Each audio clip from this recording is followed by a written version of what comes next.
Okay, I'm out here by the fire, and it's starting to die down, so I need to get me some more firewood.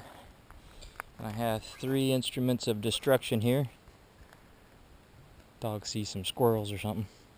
So I got the, I don't know what the heck to call it. It's an axe. Lumberjack I am not. I'm a YouTube gun expert, but I'm not a YouTube axe expert. So I got my axe, I got my splitting maul, I know that much, and I've got the Leveraxe that 911 ambulance girl sent me. So this video is more going to be an evaluation of the Leveraxe, but I just wanted to give the 2 other instruments a try to remind myself what the functionality of them are, and then we'll give the Leveraxe a good trial run and see how it does. I've seen other reviews. It's either, yeah, this is cool, or no, this sucks, I hate it. So I don't know, we'll see. It does take a little bit of getting used to, I was told. And I'm gonna try the other 2 pieces, the other 2 instruments on some wood there. Again, it's not a comparison, it's just to get a feel for the functionality. So let's get started. And remember, safety reading glasses are very important. Safety deck shoes. And of course, got the gloves to protect the moneymaker. These hands.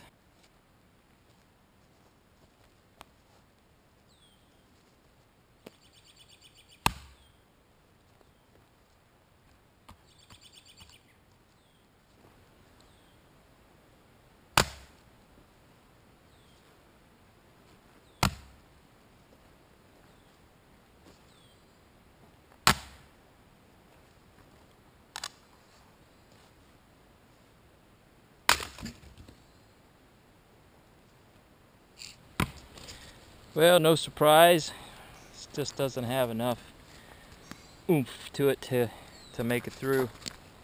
And even though this is well seasoned, and I did start my swings at the edges to break the tension, just not, I mean, if it's all you had, it's pretty good. It'll do the job, get the job done. Not very efficient, but let's move on to the maul.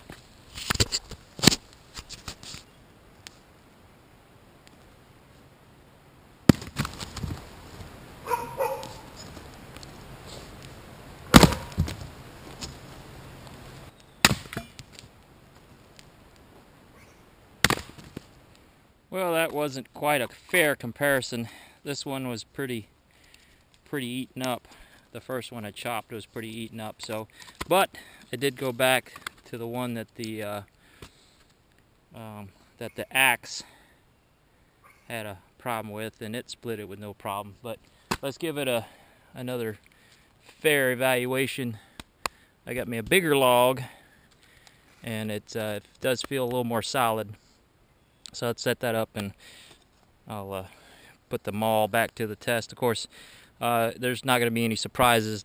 This is what the maul is designed to do, is to split wood. But it's fun. I almost forgot, when it comes to safety gear, you can never forget to be 44 Magnum safe. Yep, I'm safe.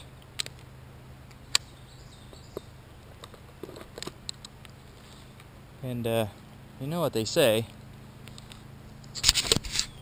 1 is none, 2 is 1,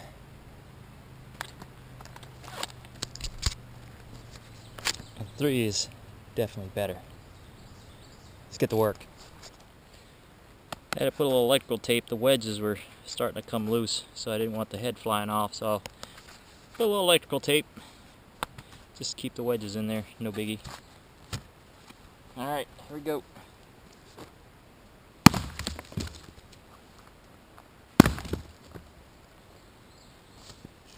Alright, piece was a little bigger. It's a little damp still, but yeah, the maul made short work of it. So definitely, if you're going to do a lot of splitting, and these are relatively inexpensive. I think I paid 20 or 30 bucks for one of these, and they're not crazy expensive. I don't know if the price is still on there or not, but hey, American hickory. Let's see, I can't tell which way the grain goes, but anyway, Log Cabin Looms has a good video on hickory axe handles. If you want to check that out, it's very informative. But there, that is the performance of the maul and the performance of the not so efficient axe. So let's give the old Leveraxe its day in the sun and see how she does. Alright, kind of nervous, but we'll see.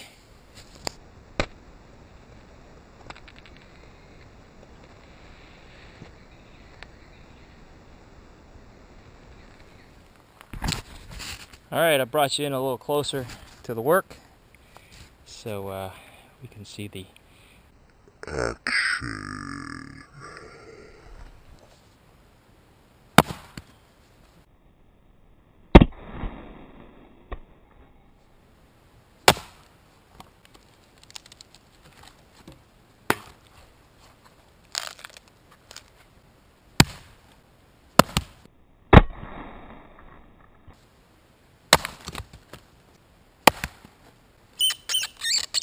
Maul.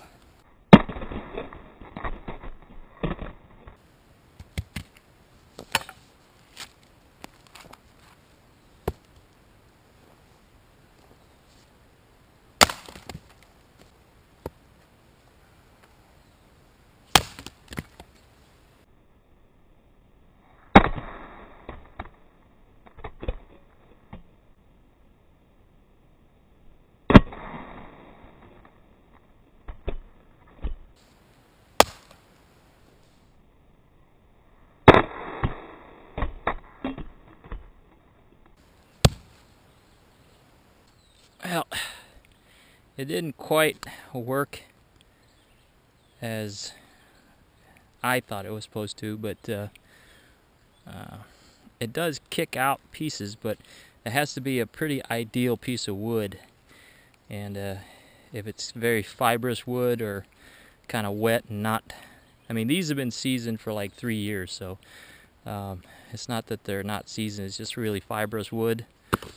And if there's any knots in it, it doesn't quite like the knots. Where's that one piece? This piece here, it did kick this out, but it seems to only like certain types of wood. Where you saw the maul pretty much will split any kind of wood, any weight, as long as you have enough force coming down on it. So I'm going to give it a fighting chance here. This is a pretty even piece of wood. There's no knots in it that I can tell, and we'll see how it does on this piece here.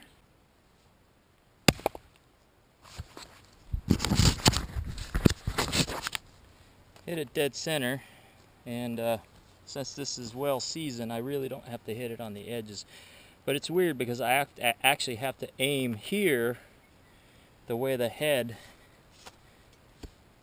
designed, I actually have to aim like I'm gonna hit it here, but then it actually hits here. So it's really strange. So I'm gonna try it again and see if I can get the kick out like it's supposed to.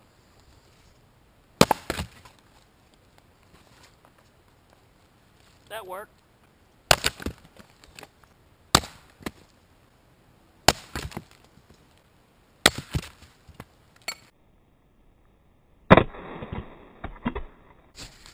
What do I think about the Leveraxe?